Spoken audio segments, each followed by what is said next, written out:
Thanks everyone for having me tonight. I'm going to talk a little bit about discovery and redesign on some disability benefits in Canada.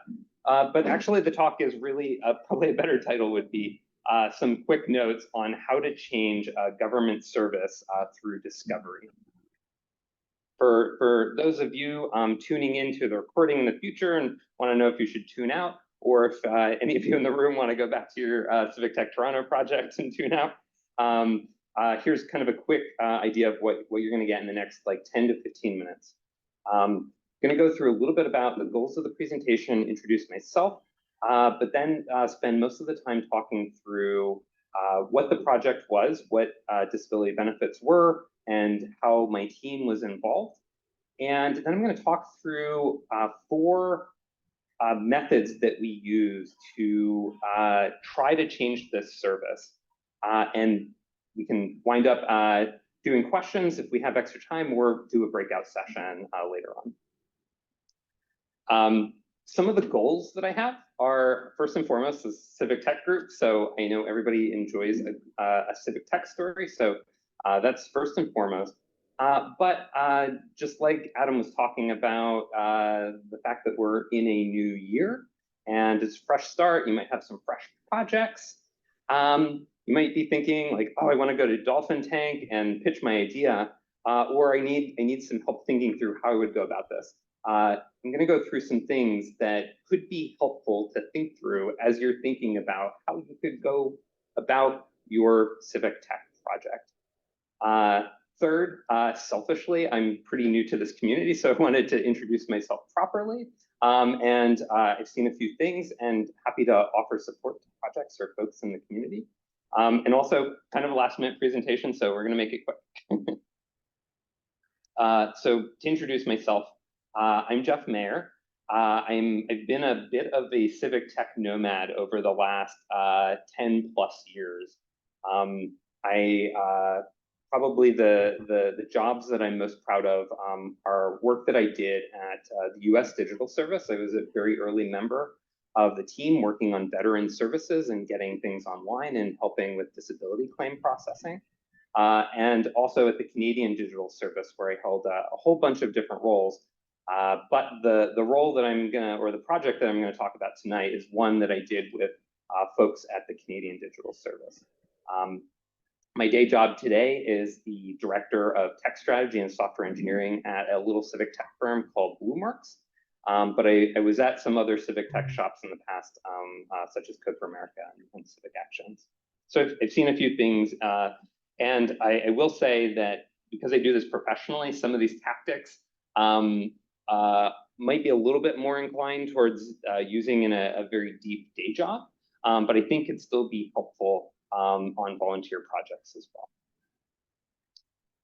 So the project that I'm talking about is one around the Canadian Pension Plan disability insurance. And so when I say CPP-D, that's what I'm referring to. And so for those of you that are working, this probably comes out of your paycheck into CPP, which is also the pension plan for when you retire.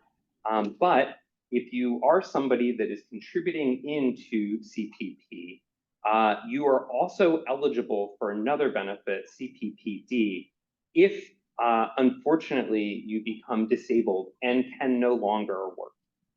And so this provides partial income replacement for folks that find themselves in that situation. So this is a benefit that's operated by the federal government in Canada, and it is run by a department called ESDC, or Economic and Social Development Canada. They also run famed services like OAS, Old Age Security. They also do EI, employment insurance. And they most recently did CERB, which was one of the COVID benefits to help people stay on their feet during the tough times we've had over the last few years.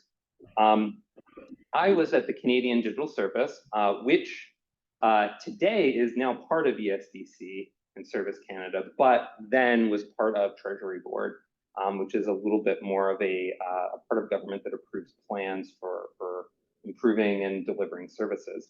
And so what we were doing at the time was we had a part of the organization called partnerships, where we would work with other government departments and figure out what are different ways that they could improve services that either are in distress or could use some modernization. So in this case, ESDC had approached the Canadian Digital Service to figure out if there was a way to improve a few different things on CPP-D. So the three things that when they decided to approach CDS and work together on this engagement, there were a few different goals about the program. So the first was that when you apply for CPP-D, essentially an adjudicator or a series of adjudicators and other processors have to look at information about your eligibility, get some information about your disability. They oftentimes have to talk to professionals around mental or physical health to understand what is causing the disability and if you're eligible. And that can be really detailed information, and it can be really hard to interpret. And so with CPP-D, it could take a long time, and also decisions could be inaccurate, which would lead to appealed disability claims. So they wanted to speed it up. They wanted to make sure that everybody that is eligible was getting it accurately. But also a big problem was that when somebody applied for the service, they also didn't really know what was going on while they were waiting for it to get approved or declined. And so there were opportunities to also improve communication with the applicants. And so we were working with them mainly to improve something on these three spectrums. I didn't do this alone. There was a long list of folks, both at ESDC and CDS. I put everybody, I'll drop the slides in Slack after the presentation. But if you're ever looking to hire awesome mission-oriented people, not just digital people, but policy people too, these are all top-notch humans. And so these were my partners on this project. So maybe before going too much further, I kind of want to give an arc of what the project looked like. So when we started, this project ran for about a year. Spoiler alert, it didn't actually wind up going anywhere. The pandemic happened. This team got pivoted to working on COVID relief programs. ESDC also got pulled into delivering CERB. So things were going pretty well on this project, but they didn't wind up going anywhere. I know that today this project is ESDC is taking it and is running with it again. But I'm not at CDS anymore, so I don't know the status of it.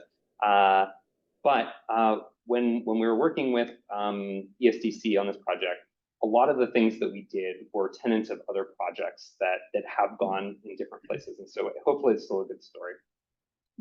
So when we started, we had these three goals, and we had to do a bunch to figure out exactly how these things could be improved. So we went into a long discovery sprint that involved talking to the people that deliver the program, and also talking to people that use or might use the program. After that, we did a lot of synthesis around this research, understanding all the things we learned from those interviews, things we learned from talking to especially the people that adjudicate the decisions and people that deliver the technology that is used by those folks. And had to come up with some themes, kind of understand what it would look like to change certain aspects or certain processes in the program.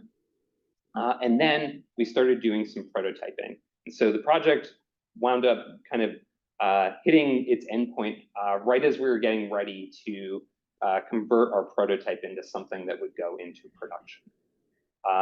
The team also wound up focusing particularly on a part of the process where applicants had to get information from their mental health or physical health practitioners to kind of provide evidence of their disability. So that's kind of the direction that we wound up going. So the first method that we used, I mentioned that we started off in a kind of a long discovery sprint, is that it's really hard to change a program if you don't understand how it's working today and why it's working in a certain way today. So this very, very, very hard to read diagram was what our team came up with in terms of mapping out what it looks like to deliver CPP-D. And I'll zoom into it a bit. What this is called is some folks will call it a service map. Other folks will call it a journey map. But essentially what we wind up doing is walking through the different phases of how this service is delivered and kind of marking off the decision points, the steps. And you can see here in our diagram, I'll zone in here on this box here that says gets form ISP 1151. You can see here that the action is that the client, which you can see in the top left corner, the person that's going to apply for the benefit gets this form. They oftentimes get it from the Service Canada website. And so you can see here that we're kind of marking the action, where this is happening and who is performing it, and then how they got there and where it goes next. And so these are kind of really important aspects of a service or a journey map. And it's really good to capture the sequence in which they happen. And one of the things that is maybe not the greatest in terms of fidelity for where we got is you can see here, we also try to call out how long this part of the process takes. This is a really good way to kind of identify where there might be a bottleneck in a service. So we went through all of these steps to kind of understand where things were happening, what was happening, and who was doing them.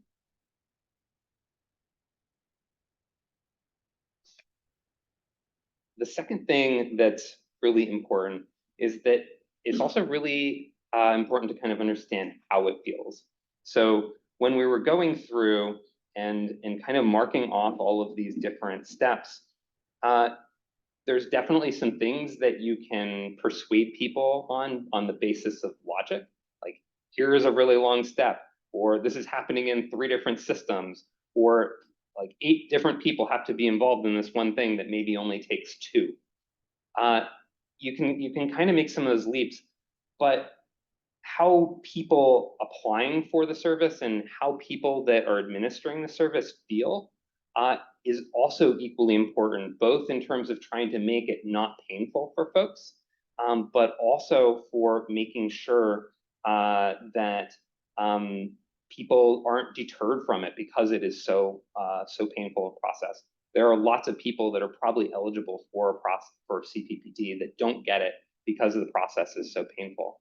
And so talking to these people through interviews and being able to share those interviews with the people that make decisions on the program, not only like helps them understand what to change, but when you see somebody trying to use the service and it not going well, it is very, very, very persuasive. And so doing these kinds of usability or user research interviews is really, really critical on multiple levels. So never design something without talking to the users. The third method is to define outcomes and plan accordingly. This is in fact a whole other talk.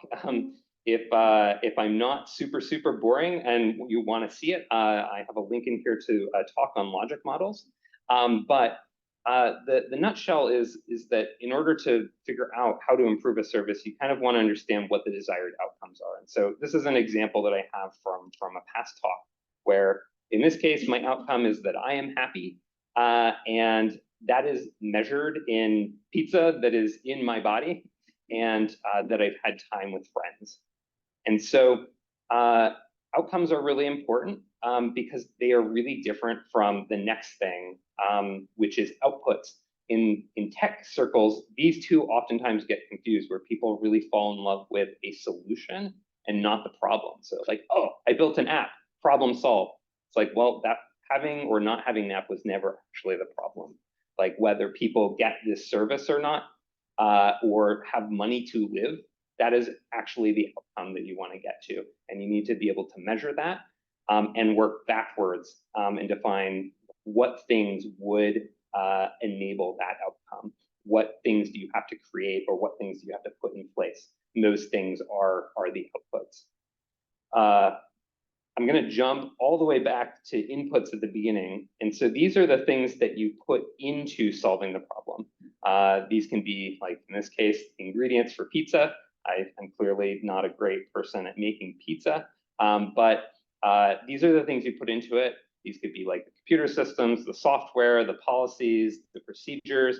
They could also be constraints like time or money or skill sets that you have on your team. And then with those inputs, you're likely going to perform some actions that are going to lead to outputs. And so when you're thinking about your solution, think about whether or not you have the ingredients for the actions to create the thing that will lead to your outcome. Again, this is a very short version of it, but you can see here that in this case, I haven't fully achieved my outcome because I don't have friends apparently. So like, it's just not possible with the inputs that are given. The last method that I'm going to chat through is creating conditions for change. And this is going to be the biggest hand-wavy slide ever. But there are a lot of things that you really have to do to make the environment ripe to be able to have whatever outputs or activities last. And so when you're thinking about these things, you think about people, processes, and technology. And so in this case, when we were working on CPP-D, we had to work really closely with people in ESDC to understand what they were doing, why they were doing it, form connections with them. Like it was everything from like understanding their work to like making sure to like deliberately go to lunch with them every day so that they felt like they were part of the team that was coming to the solution. And so doing that work to work with the people that are going to be part of the solution is really important, and that kind of helps turn hearts and minds for changing things. Also, bringing people along is really important. In this case, CPP-D is delivered with a very complex set of adjudication criteria. If you change any policy, it is complicated because it has to feed into that greater policy and legal framework that dictates when somebody's eligible for. So needing to make sure that you have mechanisms to not change things too quickly or to change them with people coming along with you is really important. In terms of process, there are a bunch of things here that were really important on CPP-D. We at first, when we did a lot of our research, we had some big, like giant changes. But again, it was hard to bring people along if we changed too much at one time. But also we thought about, okay, well, we actually don't know if our solution is going to work. So what can we put in place to understand what we should change and what we should change over time? And so in this case, we built in metrics into our prototype to understand like how people were using the form in this case to submit their medical or therapist information, and really kind of understand if our approach was leading to better outcomes. And so a lot of things that you can do with government services is that you can sometimes just add metrics into the existing process to understand what you have to change over time. So you're collecting data, but you're also setting up the foundation for changing it over time. Also, another thing too, like for example, with CPP-D, some of the systems are super, super old. And it's not that old systems are bad, it's just that oftentimes they're hard to change. So a lot of new software methodologies kind of really make sure that code is changeable.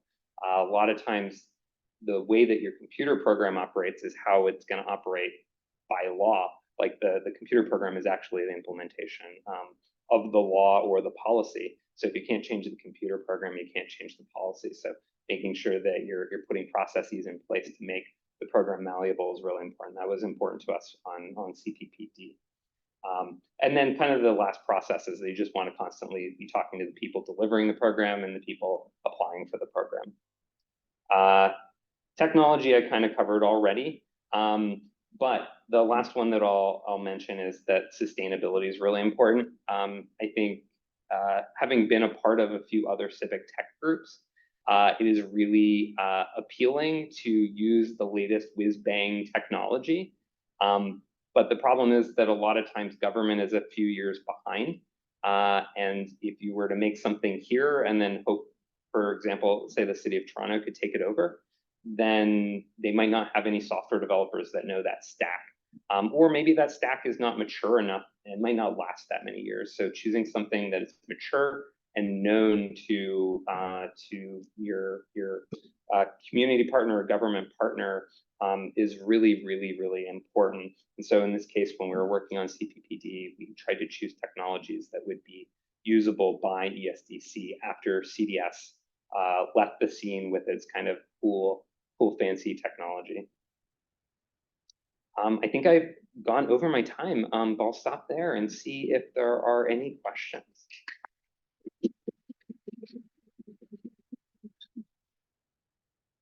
Amazing. Thank you, Jeff. So yeah, we have some time for questions. Maybe we can start if the online group has any questions. So if you do have a question, just throw a Q in the chat and Douglas will call on you, and we're going to alternate between the online and the in-person group. So let's see if our chat, if anybody has a question here. Going to give one moment to the online folks to gather their thoughts. So user-centric design, making pizza, any questions? There we go. Luke. Hi, Jeff. Topics near and dear to my heart. I appreciate that you really hand-waved at change management, but acknowledge that you hand-waved at change management. So I'm going to ask a change management question. As someone who does this work sometimes, I'm curious how in this project, and maybe you don't have an answer to this, or maybe it wasn't something that you did or something someone else did, but how did you create the desire for people to care about whatever outcomes you were going to measure, right? Sometimes I think it can be challenging in, I don't think it's government, I think it's risk-averse bureaucracies writ large, but like, people don't always, they want to care about the output, right? They don't always want to care about the outcome because the output they can control. How happy you are, how full the pizza makes you, how much you liked that particular pizza, you know, all those things are harder to control for. So like, what did you do about that, right? How did you get someone to be like, no, we actually have to measure this, and it's okay if for a period of time we're not as good at that measurement, and so we can get better at it, you know? Yeah, totally. On this program, there was one of those things where there was a shiny output solution, so when we were doing our discovery and we were looking at how CPP-D was processed and what kind of information they were collecting. Basically, every time you submit a document, so say you apply for the service or your doctor sends in some information for it, basically it goes into a mailroom and then gets processed. And basically the processing of each of those documents has its own tracking where they figure out like, okay, we took it and it's gone through these steps, and this is the amount of time it took for that one document to get processed. And when I say this, I'm not saying that there's any malicious intent or anybody trying to get kudo points, but I do think that the metrics they were using there weren't really holistic in the sense that they could be like, oh man, we processed like all of these documents in this amount of time. But they had kind of gotten lost in the weeds because they weren't tracking how long it took for a person to go through the process. They were tracking like individual pieces of paper through it and saying like, oh man, we process paper X like in 5 minutes now instead of the like 3 months that it used to take. And that's great. But if they were requesting more paper than they had in the past, or something got trapped in a loop where they had to keep sending in more paper, the process would take really long. And so I think a few things to kind of, one of the things that we wanted to change there was to build in to the new system something to track somebody through the whole thing and be able to also communicate back the status. But that was contentious because in order to change that, it also meant that we were probably going to start with some really bad metrics. And the change management around that is pretty tricky. And so I think the main thing that we're focusing on there to essentially like manage that was to not initially make these metrics public, to focus on how can we communicate to people internally that this is the problem, and then couple that with user research that we had already done that showed that people are just in this process for a really long time. And so, but it was a very kind of gradual thing, and probably the change management process was not starting with the big holistic metric, but starting with some smaller ones first, knowing that they could feed back up into a bigger one. Does that answer your question, Luke? Yeah. Well, and like I have a million other questions related to that one question, but no, that was great. Thanks. Any questions in the room? Yeah, wait a second, and our sound engineer. Hi, Jeff. Thanks for the talk. I have a question with regards to step one, which is kind of that problem discovery. Like how do you actually like bound and like keep like scope the problem space when I can find that sometimes a lot of stakeholders will be like, oh, there's this problem, there's this case, there's this unique use case and all this. And then like, how do you kind of scope that and like kind of set expectations and manage expectations around keeping that problem space like pretty tightly focused? And then two, just for the purpose of prototyping and change management, when you get to step 3 and 4, like setting expectations to know like this is like this scope problem is what we're trying to solve. All these other problems, like we still don't fully understand it, and like that requires a whole. So I'm just kind of curious in terms of like how you set expectations around that. Great question on kind of managing the scope on a really big problem. We actually tripped up quite a bit at the beginning of this project. CPP-D is a pretty big program. As you saw, there's a lot of different steps. And it was really difficult for us to understand like what we should focus on. We had in trying to focus on the accuracy and the speed, and also communicating with people, it was kind of broad and we didn't really know how to fix those things.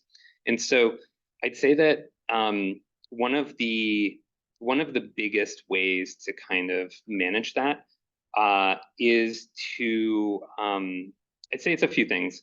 So the first is to talk with folks that kind of understand the broad picture. And sometimes it's a little hard to find these people and you have to hunt for them. But finding out like who kind of has the best picture of what the overall process is or what the overall service is, and can help you form a few different hypotheses. And then you start to pick off some of the hypotheses that are kind of the most endearing or seem like they have the biggest problem. But in this case with CPP-D, when we were doing it, it felt like when we were talking to the people that actually applied for the program, the speed of it was one of the biggest problems. And so we decided to focus a little bit more on that. And so that's how we kind of tuned our scope into like, what does it take to process this benefit? And so after we had made that service map or that journey map, we were able to kind of hone in on the things that took the most time, or they seem like the things that happened the most in the most manual fashion. And so we focused a lot on bottlenecks. And so it's kind of an act of narrowing down based on getting more and more information. I'd say the last thing that kind of helped us rein in the scope was that a lot of the things that showed up in that journey map were outside of the locus of control that we had as a team. And also, there were parts of that that might be in our locus of control, but were just going to be really big fights. Folks resistant to change, things like that. And so we tried to go where our team eventually went to was that two of the problems that seemed like they caused a lot of problems were the bottleneck of having to send things through the mail. So we wanted to be able to have people upload their documents when they were applying for the service. And so we'd cut down on things sitting in the postal mail, things sitting in a mail room, things needing to get scanned into a computer. But then also a lot of the paperwork came from doctors' offices. So putting that part of the process up and making it easier for doctors to come in and add information was that. So it was kind of a mix of those things. But I think it's a little bit different for each project, but I think trying to figure out what your outcome is and how you measure what a better version of that outcome looks like also can be a really big thing that helps you kind of narrow the scope. Is that helpful, Andrew? Amazing.